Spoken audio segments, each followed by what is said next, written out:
গণ অভ্যুত্থান থেকে গড়ে ওঠা রাজনৈতিক দল জাতীয় নাগরিক পার্টি এনসিপির সকল স্তরের নেতাকর্মীকে যাদের অক্লান্ত পরিশ্রমে এবং সহযোগিতায় আজকে আমরা এ পর্যায়ে আসতে পেরেছি। মাননীয় স্পিকার, আমাদের যে এলাকাটি নারায়ণগঞ্জ ৪ আসন, এই আসনটি অত্যন্ত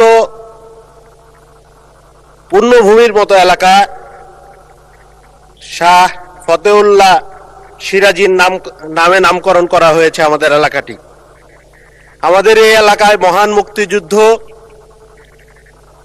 52-র ভাষা আন্দোলন, 69-এর গণ অভ্যুত্থান, 24-এর ছাত্র জনতার গণ অভ্যুত্থানে অগ্রগামী এলাকাগুলোর মধ্যে একটি এলাকা।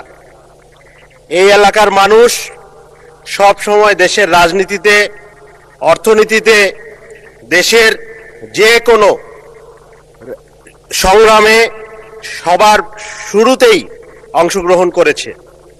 কিন্তু মাননীয় স্পিকার, দুঃখের বিষয় হলো আমাদের এত সুন্দর পূর্ণভূমি একটি এলাকা, যে এলাকাটি বিগত 16 বছর অবৈধ ভোট ডাকাতির এমপিরা, আমরা যাদেরকে চিনি, যারা কখনো জনগণের ভোটে নির্বাচিত হতে পারেন না, সেই শামীম ওসমানরা ওই আসনটিকে একটি অপরাধের, একটি সন্ত্রাসের, একটি মাদকের স্বর্গরাজ্য বানিয়ে রেখেছিল। মাননীয় স্পিকার, আমাদের সেই আসনটি আমরা দেখেছি, এই আসনটি নারায়ণগঞ্জ সিটি কর্পোরেশন এবং ঢাকা সিটি কর্পোরেশনের মধ্যবর্তী একটা এলাকা, জনবহুল একটা এলাকা। প্রায় 45 লক্ষাধিক মানুষ এই এলাকায় বসবাস করে। এটি একটি নগর এলাকা, অথচ এই এলাকাটি এখনো ইউনিয়ন পর্যায়ে রয়েছে। এই এলাকাটিকে সিটি কর্পোরেশনে অন্তর্ভুক্ত করার কোনো ধরনের পদক্ষেপ তারা নেয়নি। এই এলাকার নাগরিক সমস্যা সমাধানের ক্ষেত্রে কোনো ধরনের আমরা কার্যক্রম অতীতে আমরা দেখিনি। ফ্যাসিস্ট আমলের রাজনীতিবিদদের কাছে আমরা দেখেছি শুধু গুন্ডামি, আমরা দেখেছি শুধু সন্ত্রাস, আমরা দেখেছি শুধু চাঁদাবাজির স্বর্গরাজ্য, আমরা দেখেছি শুধু খুনাখুনির স্বর্গরাজ্য। আমরা দেখেছি তারা জনগণকে একটা ভীতিকর পরিস্থিতি ক্রিয়েট করে তাদের ভাষায় খেলা হবে বলে একটা আতঙ্কিত পরিস্থিতি তৈরি করে রেখেছিলেন। অথচ এই জনগণ গণ অভ্যুত্থানের মাধ্যমে তাদেরকে খেলে দিয়েছে। মাননীয় স্পিকার, আমাদের এই অঞ্চলটি অতীতের এই সকল রাজনীতিবিদদের কারণে আমরা দেখেছি যে নাগরিক সুবিধার যে অপ্রতুলতা, আমাদের এই অঞ্চলে যেই সুবিধাগুলো আমরা পেয়েছিলাম ওগুলো আমরা সঠিকভাবে ভোগ করতে পারিনি। যেমন আমি বলি, আমাদের এই অঞ্চলে সদর উপজেলা একটি হাসপাতাল অনুমোদিত হয়ে জনবল নিয়োগকৃত, কিন্তু হাসপাতালটি আজ অবধি কোনো দৃশ্যমান কার্যক্রম নাই। আমাদের এই আসনে একটি আন্তর্জাতিক মানের স্টেডিয়াম আছে, যে স্টেডিয়ামটিতে আন্তর্জাতিক টেস্ট ম্যাচ, ওয়ানডে ম্যাচ হয়েছে, অথচ এখন এটি জনাজীর্ণ মনে হবে যুদ্ধ বিধ্বস্ত একটি এলাকা। এটি 12 মাস পানির নিচে নিমজ্জিত থাকে, এরকম একটা স্টেডিয়াম। আমাদের এই এলাকায় আমরা দেখেছি, আমাদের এই এলাকার জনবহুল একটা এলাকা, এবং এই এলাকায় আমরা দেখেছি মেডিকেল কলেজ, বিশ্ববিদ্যালয় পাশ হয়েছে, অথচ আমরা কোনো বাস্তবায়ন দেখিনি। আমরা শুধু দেখেছি কথার ফুলঝুরি। আমরা বিগত দিনে দেখেছি আমাদের সম্মানিত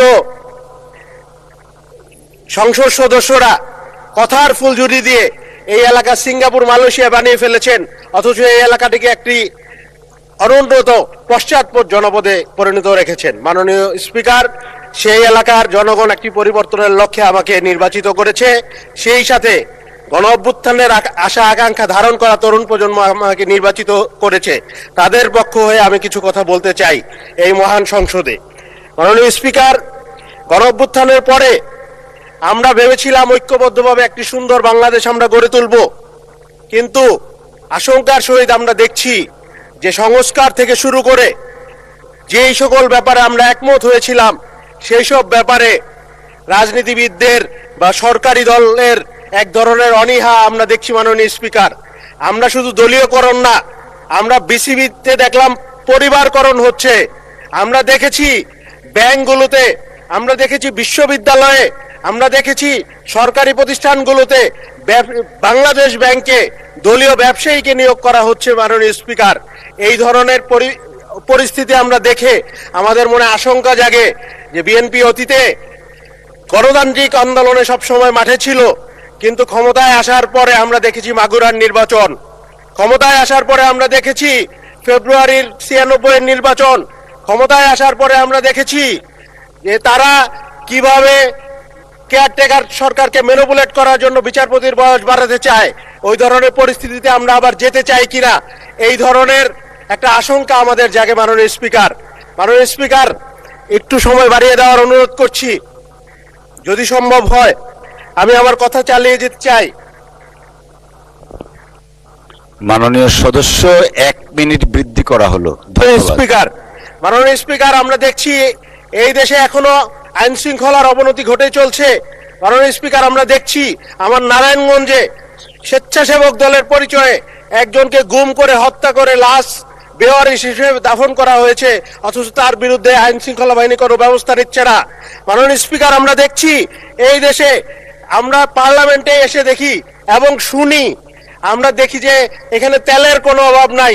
পার্লামেন্টে তেল থাকলে কি হবে মাননীয় স্পিকার? আমরা পেট্রোল পাম্পে কোনো তেল পাই না। আমার গাড়ি 3টা 4টা পর্যন্ত, রাত পর্যন্ত পেট্রোল পাম্পে বসে থাকতে হয় 5 লিটার 6 লিটার তেল নেওয়ার জন্য। মাননীয় স্পিকার, আমরা আজকে রাষ্ট্রপতির ধন্যবাদ প্রস্তাবের উপর ভাষণ, রাষ্ট্রপতিকে দেশের জনগণ একজন মেরুদণ্ড সম্পন্ন এবং সঠিক সিদ্ধান্ত নিতে সক্ষম ব্যক্তি হিসেবে মনে করেন না, জনগণ মনে করেন না। আমি মনে করতে পারি কিনা এই মহান সংসদে আমি জানি না, সাংবিধানিকভাবে এটা মনে করা পসিবল কিনা, কিন্তু জনগণের মতের প্রতি আমি শ্রদ্ধাশীল মাননীয় স্পিকার। আমি মনে করি। ধন্যবাদ মাননীয় সদস্য। আলোচনায় অংশগ্রহণ করবেন ঢাকা 18 আসন থেকে নির্বাচিত মাননীয় সংসদ সদস্য